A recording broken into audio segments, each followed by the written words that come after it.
Olá, seja muito bem-vindo, seja muito bem-vinda. Eu sou a Gabriela Varela e esse é o Videocast em Detalhes. Aqui sempre com um convidado, com uma convidada.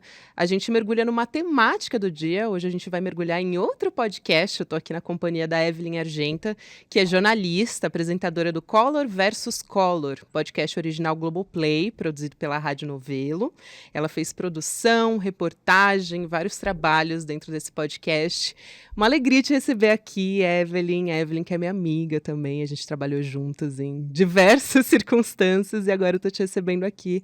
É uma alegria, uma felicidade. Uma alegria minha, eu queria esconder essa informação para parecer um pouco mais isenta, mas já que estamos aqui, não tem como. Não, sempre uma honra. Obrigada, Gabi, obrigada aos ouvintes e assinantes do ICL que estão nos acompanhando, é sempre muito bom poder Muito falar bom, sobre porque o seu trabalho, enfim, o seu trabalho, do Aurélio, de todo mundo, né, de toda a equipe, mas, enfim, você à frente, assim, como apresentadora, um trabalho incrível, é muito importante para a gente entender, principalmente os mais jovens, né, o que levou a gente, como Brasil, né, a nossa sociedade, a eleger o Fernando Collor depois de 20 anos de ditadura, mas tem de tudo nesse podcast, né? Tem a sociologia do babado, que a gente não fala fofoca, a gente diz sociologia do babado, e vocês vão entender por quê quando vocês ouvirem. Mas tem conflito familiar, cada episódio você se debruça sobre uma história, até na história da família, como que foi o coronelismo formando, né, a família Collor e os seus adjacentes, cunhada, irmã e tudo isso. Mas eu quero focar primeiro na pergunta que você fez no primeiro episódio, e eu também queria responder, e não sei se cheguei a essa conclusão te ouvindo, mas você, com toda a pesquisa e apuração que você fez, Eve, o que levou um irmão a denunciar o outro em uma das maiores revistas do país no período, que foi a revista Veja? Para quem não é da época, procurem no Google, Pedro Collor conta tudo. Esse é o ponto de partida, talvez, né, do podcast. Essa é uma capa icônica, né, da revista Veja. Quem é um pouquinho mais jovem do que a gente, que não pegou esses anos 90, esses anos que foram uns anos de ouro, assim, dessas revistas de política. Hoje, claro, né, muitas revistas de política ainda têm esse poder de pautar o debate público, mas no final dos anos 90 a gente não tinha internet, não tinha Twitter, não tinha WhatsApp. Então, não tinha esses exércitos digitais, né? Então, a capa de uma revista dos anos 90, ela tinha um peso muito maior do que ela tem hoje em dia, né? E aí, essa capa icônica, do Pedro Collor conta tudo, é uma capa que coloca a cara do irmão do presidente da República, que, por essas ironias do destino, é muito parecido com ele fisicamente. Até a voz é parecida, eu acho. Até a voz, o timbre em alguns momentos, o jeito de falar. Então você tem essa capa dessa revista, que é a revista de política mais importante do país, com a capa de uma pessoa que é muito parecida com o presidente da República, contando todos os podres do governo e alguns podres íntimos da família.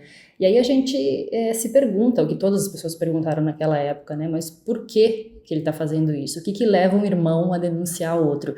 E aí a gente, ao longo desses 8 episódios, tenta entender o que estava por trás dessas denúncias do Pedro Collor.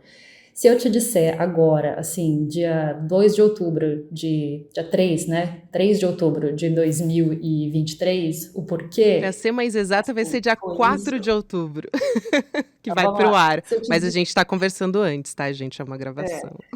Então, assim, se eu te disser agora, dia 4 de outubro de 2023...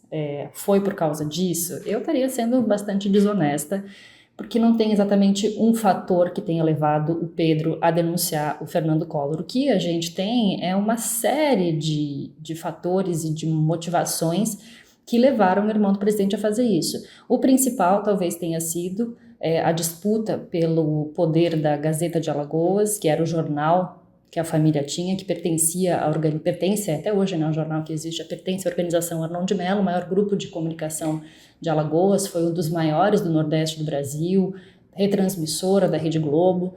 Então, quando ali houve uma disputa pelo poder da Gazeta de Alagoas, o Pedro, então, resolve interferir e contar algumas coisas que ele sabia do governo. No primeiro momento, tentando atingir o Paulo César Farias, que era o tesoureiro de campanha do ex-presidente Fernando Collor. Então, ele faz uma série de denúncias contra o Paulo César Farias, só que num determinado momento, depois que essas denúncias chegam à imprensa, elas ganham vida própria, né? Os jornalistas começam a investigar de maneira independente, com suas próprias fontes, cruzando seus próprios dados, e aí então isso atinge o ex-presidente, sai só do círculo do tesoureiro e chega ao presidente da República. E aí, quando chega ao presidente da República, tem uma tentativa de intervenção da mãe dos dois, da matriarca da família Collor, tentando pedir para que o Pedro pare de fazer denúncias, porque ela sabe que isso vai chegar até a família, até o Collor, e se chegar até o Fernando Collor, vai chegar a outros membros da família. Só que o Pedro, então, resolve bancar, e ele, então, dá essa famosa entrevista para a revista Veja, contando tudo que ele sabe que acontecia nos bastidores do governo Fernando Collor. E aí, claro, né, ao longo desses 8 episódios, a gente conta um pouco como era a dinâmica dessa família, né? Porque a gente tem um material muito rico, que é um material em áudio da jornalista Dora Kramer, que foi quem escreveu um livro junto com o Pedro. Especificamente sobre esses áudios, né? Como é que foi um pouco dos bastidores, porque a Dora Kramer chegou com esse material para vocês, que era um material gravado em fita cassete, né? Não sei se todo mundo está familiarizado com o que é fita cassete. Inclusive é ótimo porque tem vários bastidores de como funcionava a imprensa nessa época. Gente, não tinha rede social, então era assim, outro tempo, outra maneira de produzir esses conteúdos, completamente diferente. Então, entender como é que chegou para vocês esse material, quantas horas você teve que ouvir para daí tentar preencher também esses gargalos, né? Ouvir as pessoas. Hoje, você conseguiu, não conseguiu? Qual que foi a dificuldade? Entender como é que foi o esforço de reportagem, né, que a gente chama. Uhum. A gente teve um primeiro contato com esse material no final de 2021, quando a Dora Kramer nos procurou. A Dora hoje é colunista da Folha, foi colunista da Veja durante muitos anos, e a Dora nos procurou falando que tinha esse material em áudio, gravado em fitas cassete. Eram ao todo 12 fitas cassete, e são aquelas fitas pequenininhas, aquelas mini fita cassetes, né, daqueles gravadores bem pequenininhos, que eram usados na apuração mesmo, para gravar, reportar, para gravar fontes na rua, gravar entrevistas, mas que naquele Sorte momento, não quando terem ela se gravou essas deteriorado, né, fitas, inclusive. Pois é, a gente ficou muito surpreso até com a qualidade dessas fitas. Claro que algumas, elas têm uma mudança na velocidade da gravação, uma mudança no timbre da voz, e que aí a gente, a partir do processo de digitalização, conseguiu dar um tratamento para que a gente conseguisse melhorar um pouquinho a qualidade dessas fitas. Mas foi bem impressionante mesmo, que todas elas tivessem se mantido praticamente intactas, nenhuma delas inutilizada, assim. Então, a gente, a partir dessas 12 fitas cassete, a gente conseguiu fazer um mapeamento da história que a gente tinha ali. E essas fitas, elas foram gravadas pela Dora, num contexto de apuração para um livro que ela estava escrevendo a pedido do Pedro Collor, que é o livro onde ele contou todas as motivações dele, um livro que foi lançado em 1993, chama Passado a Limpo, né? Passando a Limpo, perdão, Passando a isso. Limpo. Uhum. Isso. Passando a Limpo, a trajetória de um farsante, que é a versão do Pedro Collor para essa história toda que culminou com o impeachment do Fernando Collor. E a Dora, nesse contexto de apuração para as entrevistas, ela gravou essas fitinhas, mas claro, sem nenhuma intenção de publicar ou de fazer qualquer tipo de material em áudio, porque a Dora estava escrevendo um livro, tinha sido contratada pelo Pedro para escrever um livro com as memórias dele. E aí ela guardou essas fitas, o livro foi publicado em maio de 93, é um livro esgotadíssimo, aliás, mas se alguém encontrar em algum sebo, vale muito a pena. Nesses sebos virtuais ainda tem exemplares, ou em sebos de rua mesmo ainda tem exemplares, é um livro muito legal de ler. A Dora escreve muito bem e ela tem um estilo de escrita muito dinâmico, que te coloca na cena das ações acontecendo, ela consegue captar reações das pessoas, então é quase um romance, assim, é muito gostoso de ler. Então, e ouvir também é muito bom, ouvir essas fitas, porque ela é super sincerona, né? Então ela fala, não acredito que você tá falando isso, assim. Ela, às vezes, né, duvidava do que o Pedro estava falando, então é muito interessante, assim, ter esses diálogos que vocês conseguiram recuperar também. É muito legal, porque a gente é como se fosse uma mosquinha na parede, assim. Eu e o Aurélio Aragão, que é o chefe dessa sala de roteiro do Collor versus Collor, a gente ficava brincando, assim, que é como se a gente fosse uma mosquinha na parede, daquela conversa que a Dora estava tendo com o Pedro. Então a gente ouve às vezes eles fumando um cigarro, acendendo cigarro, tossindo, comendo, ela falando assim: não, Pedro, isso não é verdade, não, você vai querer, não vem dizer que você comeu sim, a gente parou para comer sim, sabe? Então é muito interessante assim essa dinâmica da Dora com esse entrevistado dela. E aí a gente reconstrói, claro, a partir dessas entrevistas, porque não é uma conversa assim cronológica, né? Vamos conversar, sair do ponto A e ir para o ponto B. É uma repórter apurando, então ela volta, ela faz as mesmas perguntas de diversas maneiras para ver se ele se contradiz, ela contrapõe informações, ela fala: não, mas aqui você me falou isso, agora não é isso, e o fulano, onde é que o fulano aparece? Então, a partir dessas fitas, eu fiz um trabalho de buscar essas fontes novamente, 30 anos depois, e tentar conversar com essas pessoas. O que aí me deu uma outra visão dessa história, que a quantidade de negativas que a gente recebeu, a gente conseguiu falar com pouquíssimas pessoas da época desse escândalo do A impeachment Rosane e a do Fernando Tereza Collor. não quiseram falar, né? Não quiseram falar. A Rosane super me atendeu, a gente chegou a marcar uma entrevista em Maceió, fui até o café onde a gente marcou, mas ela de última hora desistiu, cada uma com a sua justificativa, né? Então, nem a Tereza nem a Rosane quiseram gravar, conversei com as duas, mas inúmeras outras pessoas envolvidas nessa história não quiseram falar, o que num primeiro momento nos deixou super frustrados, porque a gente pensou: poxa, como é que a gente vai falar de uma história sem ouvir essas pessoas? Só que depois a gente entendeu que a negativa dessas pessoas era também uma história. Por que essas pessoas não querem falar 30 anos depois? Essa história está ainda muito viva, né? Apesar de já ter se passado tanto tempo, é uma história que ainda continua muito viva. Né? Então a gente aceitou essas negativas, tentamos exaustivamente, esgotamos as possibilidades de falar com as pessoas, inclusive com o ex-presidente Collor. E quando todas as negativas, todas as alternativas tinham sido esgotadas, a gente assumiu isso para a narrativa também. Falou: bom, talvez isso também conte um pouco da história. Sem dúvida. Só para quem não conhece a história, né, Teresa Collor foi mulher do Pedro Collor, o irmão do ex-presidente Fernando Collor, e a Rosane, ex-mulher do presidente Fernando Collor, né? Só para dar uma linha, assim. A Evelyn traz todos os nomes explicadinhos, inclusive porque a irmã tem o mesmo nome da mãe, é super difícil até de acompanhar, mas vocês fizeram isso muito bem, inclusive. Mas já que a gente entrou nessa dificuldade, assim, das coisas da história, e também sobre a maneira como a Dora fez essas perguntas nessa época, e depois você meio que foi tentar refazer alguns caminhos, né, que ela tinha percorrido no livro. E você faz em algum momento ali da série, se faz essa pergunta, né? Como é que o Fernando Collor, esse homem que não tinha um perfil de administrador, conseguiu chegar à presidência da República? Eu acho que é uma das perguntas mais difíceis de se responder, né? Mas também tem um papel importante, e eu acho que você trouxe isso também no começo da conversa, do papel da imprensa nisso, né? A gente não tinha rede social, então a gente foi um período em que as revistas tinham um papel muito importante e também a TV, né? Então, num episódio que você traz a Cláudia Raia pedindo voto para ele, né? Entrevistando as pessoas, enfim. Eu acho que isso foi bastante importante também nesse processo, né? Sim, você imagina que a campanha se passou em 1989.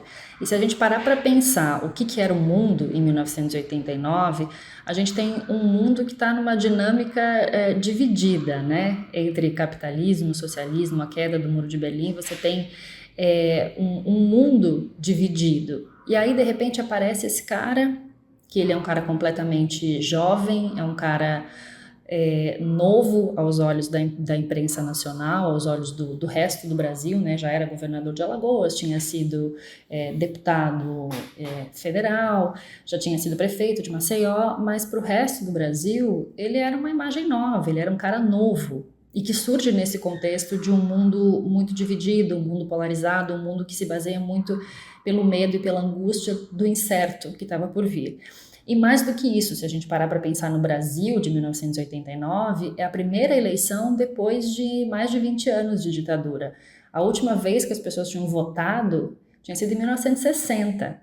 Então você imagina, de 1960 a 1989, quanto tempo essas pessoas ficaram sem votar, ficaram sem ter eleições com uma campanha livre, uma campanha de rádio e TV. E era aí livre essa até eleição de demais, né? A 89, propaganda política era livre, assim, era uma coisa exato, totalmente diferente do que a gente tem hoje, né? total, total. E eu me fiz essa pergunta várias vezes assistindo aos programas da campanha eleitoral de 89, falando, gente, mas isso podia? Porque é isso, você sai de um período em que não tinha campanha eleitoral para um período em que tem muita coisa acumulada e os marqueteiros estavam on fire, querendo mostrar trabalho, querendo mostrar novas linguagens de televisão, e a campanha do Collor foi muito inovadora. A campanha do PT também, em certa medida, a partir do início da campanha do Collor, também acabou entendendo que precisava de uma outra linguagem. Então foi tudo muito novo. E essa campanha realmente, até hoje, mesmo depois da gente ter passado por essa campanha de 2018, que foi super estressante, de 2022, então, que foi uma campanha também que exigiu muito da nossa saúde física e mental. Mas é engraçado que as pessoas lembram da eleição de 89 como uma grande campanha eleitoral. E eu acho que é por isso, por essa novidade, por as pessoas estarem assistindo os programas eleitorais, e por isso, né, por o Collor ter conseguido angariar um grande número de apoiadores que apareciam na TV. A Cláudia Raia estava no ar fazendo uma novela, né? Acho que era Sassaricando na época, fazendo essa novela. Então, e a Globo, o Lula também acaba usando personagens da TV pirata, com um humor um pouco mais escrachado, que fazia crítica ao Fernando Collor. Então, ela é uma campanha completamente diferente de tudo que tinha acontecido até então. Assim, acho que é por isso que as pessoas têm essa lembrança tão forte da campanha de 89, com muitos ataques também, né? Ataques por parte do Collor, a campanha do Lula, ataques por parte da campanha do Lula, a campanha do Collor, e também essa influência, sim, da imprensa, né? Porque o Fernando Collor, ele foi capa de muitas revistas. Num período muito curto de tempo, ele foi capa de pelo menos 4 revistas nacionais, de circulação nacional, numa posição de herói mesmo. Até anotei aqui, porque você traz, né, entre abril e dezembro de 77, ele já tinha ganhado uma reportagem no 87, perdão. Uma reportagem no Jornal do Brasil, um perfil na Playboy, uma entrevista nas páginas amarelas da Veja, que nessa época era assim o suprassumo, né? Era onde todo mundo ia consumir. E também na revista Senhor, que é uma revista que não existe mais, mas que nessa época era uma revista cultural bem relevante também, né? Uhum. Em 87, se você parar para pensar, ele era governador de Alagoas, então ele não tinha se lançado presidente da República, primeiro ano do governo de Alagoas, ele não tinha se lançado presidente da República, ele não era um nome nacional, mas ele passou a ser um nome nacional a partir dessas capas de revista de circulação nacional que colocavam ele como uma alternativa, como um novo, como um arrojado, como o cara que queria acabar com os gastos excessivos dos funcionários públicos de Alagoas, que foi quem ele apelidou de Marajás. Então, isso ganha uma projeção nacional e coloca o Collor num lugar de disputa, de fato, importante na campanha eleitoral. Porque a gente tinha nomes do tipo, a gente tinha Ulisses Guimarães, tinha o Leonel Depois da Brizola. redemocratização, né, assim, o responsável pela Assembleia Nacional Constituinte. Todo mundo achou que ele seria um nome, né? Exatamente, o Leonel Brizola, que na época era governador do Rio de Janeiro, não, depois ele foi governador do Rio de Janeiro, mas era um grande nome da política. E aí você tem um cara que é completamente diferente de tudo, um cara que se coloca como um político apolítico, né? E aí esse cara se coloca num lugar de destaque e é quem consegue arrebatar as mentes das pessoas, justamente por isso tudo que a gente vinha falando, né? Ele soube ler o que as pessoas queriam nessa mudança do final dos anos 80, então ele soube aproveitar isso muito bem. Então muitas pessoas falam assim, foi a Globo que elegeu o Collor. Não acho que tenha sido a Globo especificamente que elegeu o Collor, eu acho que a imprensa ajudou muito a eleger o Fernando Collor. A gente sabe do poder que a imprensa tem até hoje, mas eu acho que o Fernando Collor se elegeu muito por si e pelas pessoas que estavam ao seu lado fazendo campanha e sabendo usar a imagem dele para que ele conseguisse ganhar espaço nos jornais, nas revistas, nos programas de TV. Então, isso, concordemos ou não, apoiemos ou não, é talento, né? Ele soube ler o que o tempo estava querendo, né? E soube usar isso muito bem. E é muito interessante isso, porque é impossível, assim, quando você está ouvindo, não fazer um paralelo com os dias atuais também. Porque esse discurso de outsider na política talvez tenha sido o próprio Fernando Collor que abriu esse caminho, porque ele não é um outsider, é isso que você falou. Ele tinha o Arnon de Mello, que era o pai dele, que já tinha um histórico na política, inclusive, que foi o responsável por matar um colega senador no Congresso, né? Essa história está toda contemplada lá, depois vocês podem pesquisar também, para quem não conhece. Mas o pai dele, né, era um homem experiente na política, ele foi prefeito, ele foi governador, ou seja, já tinha uma empreitada aí, a família toda embrenhada na política, e mesmo assim ele tinha esse discurso de quem vinha de fora, caçador dos marajás, né, que ia mudar tudo que estava ali, o inimigo do sistema. Será que isso abriu o caminho para personagens como, por exemplo, o Jair Bolsonaro? Porque ele também se vendeu como um cara de fora, mesmo tendo ficado 20 anos no Congresso Nacional. Uhum. E o Collor ainda tem o avô dele, né? Que é o Lindolfo Collor, que foi ministro do Trabalho do Vargas. Então você tem avô, você tem pai, você tem ele, que começou muito cedo na carreira política também.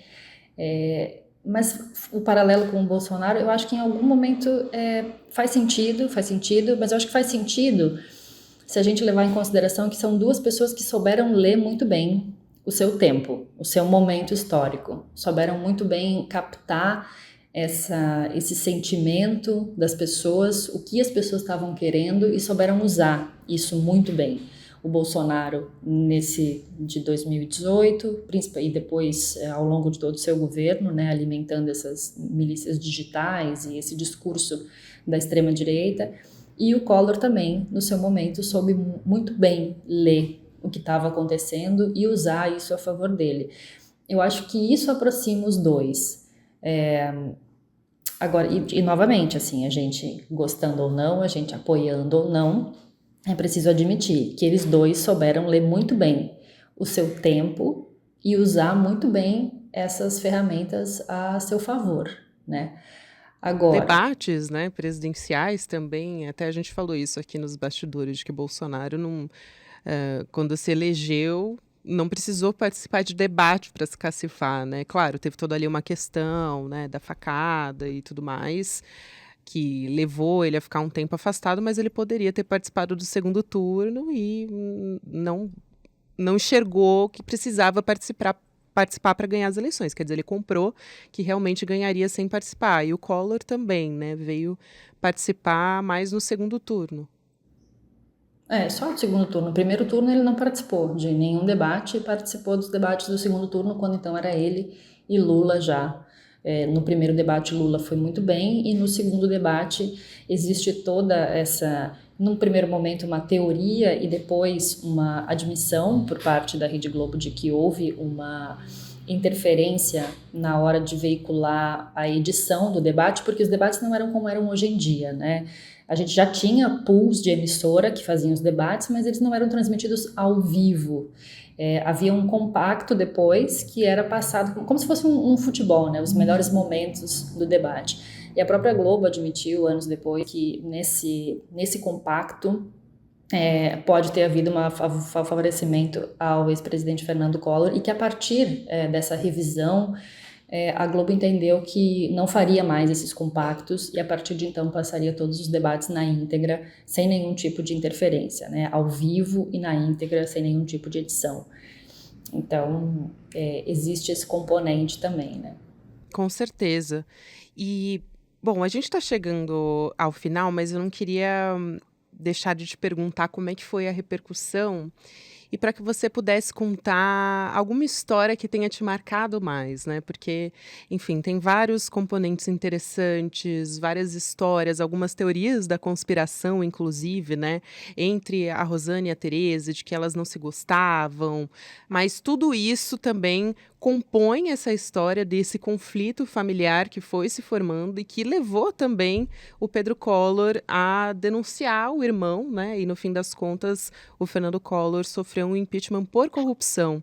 Inclusive ele, que muita gente, inclusive a própria Cláudia Raia, né, nesses arquivos que vocês recuperaram, diz, né? Ele não tem por que roubar, porque ele é uma pessoa que tem uma família, né, que tem muito dinheiro, endinheirada. Então, isso ainda colava e é um discurso que cola até hoje, né? Essa história de que, não, porque é uma pessoa muito bem formada, porque tem posses, então essa pessoa não tem por que se envolver com corrupção. Eu acho muito interessante isso.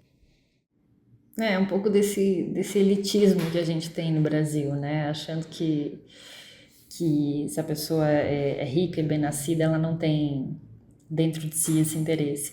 Mas você estava falando da repercussão, né? Que é uma coisa muito interessante. Quando a gente começou a estudar essa história, a gente tinha uma dúvida, eu e o Aurélio principalmente, que fomos quem conversou mais durante o processo e se aprofundou mais, se afundou mais nessa pesquisa.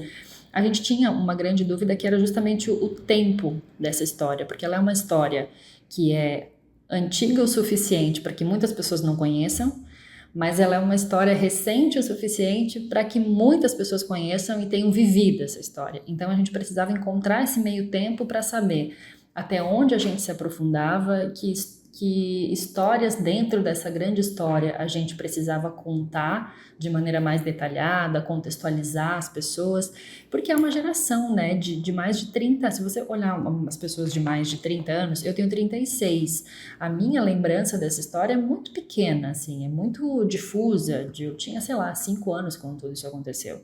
Então, se você parar para pensar em toda uma geração acima ou até os 30, até os 35, é muita gente, né? É muita gente que não tem parâmetros dessa história, mas ao mesmo tempo tem muita gente que tem. Então a gente teve essa dificuldade de entender, como é que a gente faz para contar essa história de maneira que a gente consiga explicar para quem não sabe e trazer coisas novas para quem já sabe. Isso foi bem difícil. Não cansar quem viveu também, né? Exato, exatamente. E a repercussão que você estava perguntando foi muito legal, assim, e foi muito interessante a gente perceber que tinha muita gente que não conhecia essa história, que é a nossa história, a história da nossa república, a nossa história recente, né? E quanto mais a gente conhece a nossa história, mais a gente está preparado para talvez poder escolher se a gente quer viver essa história de novo ou não. Né? Da gente reconhecer padrões, a gente reconhecer pessoas, por exemplo, a gente está aqui agora fazendo essa comparação inevitável entre Collor e Bolsonaro, né? Será que a gente está atento para um próximo outsider que vai aparecer por aí, tendo essas duas experiências já? E aí foi muito interessante ver que muitas pessoas realmente não conheciam essa história, ou que não faziam ideia de que isso tinha começado a partir de uma disputa familiar, né? Uma disputa que era também uma disputa por poder dentro das empresas da família, mas também uma disputa por espaço de afeto também dentro da família Collor. E aí foi muito legal ver as pessoas redescobrindo isso e se apropriando dessa história, e aí a partir disso começando a elas mesmas buscarem informações, e muitas pessoas vêm até agora comigo, assim, no Twitter, mandar coisas, falar, nossa, olha só, achei essa capa de revista aqui em casa, ou então, nossa, meu pai estava ouvindo e meu pai contou tal coisa. Então, é muito legal ver as pessoas se interessando, assim, por política, né? Por falar de política, mesmo que a gente tenha encontrado essa maneira de contar, que, como a Dora brilhantemente definiu, é a sociologia do babado, né? Através da sociologia do babado, a gente conseguir falar de política e conseguir levantar temas que são importantes, assim, para a gente, enquanto brasileiros que votam e que pensam no futuro do país. Pessoal assistindo Succession, a gente tem o nosso próprio Succession, tá? E aconteceu. E aconteceu, então a gente, até no final a gente brinca, a gente fala, a gente queria contar a história de uma família e no fim a gente acabou contando a história de um país para que a gente fique atento, né, para essas famílias que volta e meia aparecem e se apropriam do poder, né, Da máquina, né? usam o poder público, da máquina pública, usam a máquina pública em seu favor, em proveito próprio, para que a gente tente não repetir essa história novamente a partir dessas experiências que a gente teve. Então, isso tem sido bem legal, assim, tem sido muito legal. Histórias interessantes. É uma que tenha te marcado mais, porque são várias, né? Mas talvez alguma de apuração sua que você tenha. Porque, né, você, inclusive, tomou nãos, né? Porta na cara, assim, basicamente, né? Pra ser bem. Então, a que tenha te marcado mais, talvez, nesse processo de reportagem ou de pesquisa mesmo, que você tenha achado mais curioso, assim.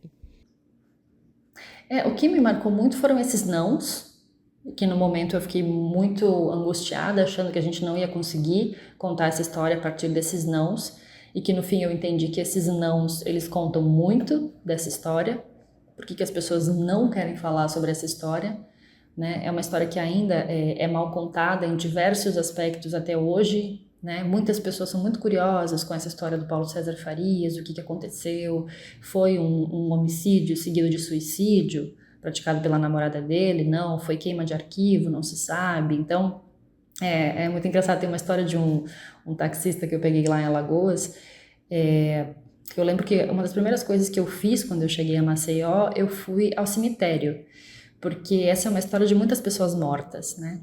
E aí eu fiquei muito curiosa para saber como é que era a disposição dessas pessoas lá dentro do cemitério, porque isso diz muito, né? A gente que, não sei se todo mundo já teve a oportunidade de visitar um cemitério, mas a disposição das lápides e dos terrenos, das posições dos cemitérios, ela diz muito sobre a hierarquia social, né? Existem áreas nobres, áreas que são menos nobres no cemitério, e eu queria entender onde é que essas pessoas estavam enterradas.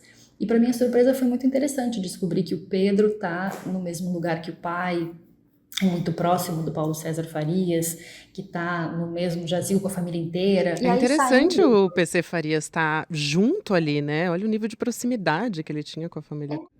Muito próximo ali. E aí, saindo do cemitério, essa história que eu quero contar, saindo do cemitério, eu peguei um táxi e aí ele falou assim, nossa, você veio visitar alguém aqui? Sinto muito. Eu disse, não, eu vim fazer uma pesquisa, sou jornalista, eu vim aqui por curiosidade, vim visitar o túmulo do PC Farias. E aí ele me olhou assim pelo retrovisor e ele falou, e você acredita que ele morreu? Daí eu disse, por quê? Eu disse, por quê? Você acha que ele não morreu? Aí ele fala, não, eu tô perguntando pra você, você acha que ele morreu? Eu disse, olha, eu acabei de ver o túmulo dele, eu acho que sim, que ele morreu. Aí ele começou a levantar um monte de teorias da conspiração, assim, né? Mas então por que fizeram isso? Por que fizeram aquilo? Será que ele não tá escondido em algum lugar? Eu digo, mas você acha mesmo que se a gente encontrasse o PC Farias pela rua, a gente não ia saber reconhecer? Não sei, ele pode ter feito uma plástica. Eu falei, nossa, você tá sabendo de alguma coisa que eu não tô sabendo? Aí ele, não, isso é o que falam por aí. Eu pensei, gente, olha que coisa, né? Essa história é uma história que alimenta muitas teorias e ideias. A própria história da Teresa e do Fernando é uma história que não é central no nosso podcast, a gente nem quis fazer disso uma história central, mas as pessoas especulam muito, e no fim não tem nada a ver com... Quase uma história Capitu e Bentinho ali, né? É uma história sobre poder, né? Uma história sobre o que ela representava, sobre quem ela era, e sobre muito o que o Pedro fala, né? Nas fitas, de como isso desestabiliza uma pessoa que já está desestabilizada. Isso desestabiliza ainda mais, torna essa pessoa ainda mais suscetível a qualquer tipo de tentativa de suborno, tentativa de qualquer coisa. Então, não tem nada a ver sobre amor e qualquer coisa, é mais sobre poder mesmo, é uma história sobre poder dentro da família, poder nas empresas e um poder que extrapola para um país inteiro, né? Excelente, acho que a gente também, no final das contas e da história, a gente fica se fazendo muitas perguntas. Talvez a gente não tenha tantas respostas, mas a gente se faz muitas perguntas ao longo desse processo, e isso também diz muito sobre um trabalho excelente que você fez, que vocês fizeram. Olha, Evelyn, eu estou muito feliz com a nossa conversa, foi incrível saber mais sobre os bastidores, eu acompanhei um pouco do seu trabalho como amiga, né, colega de trabalho também, mas é maravilhoso ver que vocês produziram essa série e que está tendo essa repercussão tão boa. Então, parabéns para você, para o Aurélio também, que é roteirista, a Evelyn, que é apresentadora do Collor vs. Collor, podcast original Globoplay, produzido pela Rádio Novelo. Ela fez produção, reportagem, também participou do roteiro e de todo esse processo do podcast. Um beijo para você, querida. Muito obrigada, Gabi, obrigada aos ouvintes, aos assinantes do ICL, sempre muito bom estar aqui conversando com essa audiência qualificadíssima, e agradeço em nome de toda a equipe da Novelo, de toda a equipe que participou do podcast, porque é aquilo, né, você também sabe, todo mundo sabe, jornalismo a gente não faz sozinho, né, a gente faz sempre em equipe, e é uma grande equipe, grandes nomes que estão por trás desse projeto, e eu fico muito feliz que as pessoas estejam ouvindo e entendendo um pouco mais, ou pelo menos se dispondo a entender um pouco mais sobre essa nossa história, que não é preto no branco, ela é muito mais cinza do que preto e branco, né? Tem muitas nuances e é muito mais complexa. Exatamente. Exato. E a gente está entendendo um pouco mais dessas nuances por causa de vocês. Então, um beijo para você e um beijo para todo mundo aí na Rádio Novelo. Um beijo. Até. O Videocast em Detalhes fica por aqui. O próximo episódio vai ao ar às 10h30 da manhã, ao vivo no YouTube, por onde você acompanha toda a programação do ICL Notícias, sempre de segunda a sexta-feira. Você pode acompanhar o Em Detalhes em todas as plataformas de áudio também. Já fica disponível o episódio logo cedo, a partir das 7 horas da manhã. Entre 6 e 7 horas você já pode buscar pelo episódio, ficar bem informado. Para quem acompanha essa transmissão ao vivo no YouTube, você fica agora com o videocast Mercado e Investimentos, com o André Campedelli e a Débora Maganha. E às 6 horas da noite você também volta para cá para ouvir o ICL, para assistir o ICL Notícias, segunda edição. E também fica o recado aqui de uma aula aberta, gratuita, com o Eduardo Moreira, 3 regras para investir com resultados. Então, você pode entender as regras essenciais para ter os resultados nos seus investimentos, mesmo que você seja iniciante. Inclusive, eu já estou super curiosa para assistir essa aula aberta com o Edu. Vai ser no dia 10 de outubro, às 8 horas da noite. Você precisa se inscrever, tá? Então, edu1.com.br/em detalhes. Também aqui na tarde você pode ver qual que é o link direitinho para você poder se inscrever. Fica aí, então, o recado, dia 10 de outubro, às 8 horas da noite. Um beijo para você que me acompanhou até aqui e até amanhã. Olá, sou Caio Galvão, escritor, palestrante e mentor financeiro especialista em ajudar as pessoas a saírem das dívidas. E eu preparei um treinamento chamado 8 chaves para libertar você de uma vez das dívidas. E dentro desse 8 chaves, a gente tem um módulo secreto especial para a galera que tem aí o famoso consignado. E isso está 100% disponível e 100% online. Aqui no Instituto Conhecimento Liberta, com mais de 200 treinamentos disponíveis para você. É só você se inscrever e eu vejo você lá. Olá, olá. Eu sou Linda Pareto, historiador, professor aqui no Instituto Conhecimento Liberta, e convido vocês, nosso grande público, a conhecerem o curso Monumentos à Barbárie, onde eu narro aqui as disputas pelo controle dos monumentos produzidos no espaço público, as memórias, as histórias, a contestação de personagens históricos controvertidos ao longo da história, não só do Brasil, mas também da história da humanidade. Conheçam o curso Monumentos à Barbárie e mais outros 200 cursos aqui conosco no Instituto Conhecimento Liberta. Olá, meu nome é Pilar Monteiro, eu sou a professora de espanhol aqui do Instituto Conhecimento Liberta e vim te convidar a fazer o curso de espanhol, este idioma que é considerado um idioma romântico no mundo ocidental.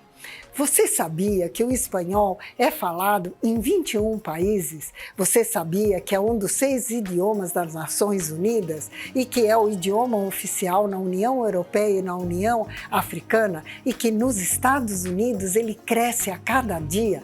Para nós, brasileiros, ele é um idioma muito importante para o nosso desenvolvimento profissional, porque estamos situados geograficamente em torno de vários países de fala espanhola e também pelo crescimento comercial que temos com todos eles. O curso de espanhol e mais 200 cursos do Instituto Conhecimento Liberta esperam por você. Te vejo lá!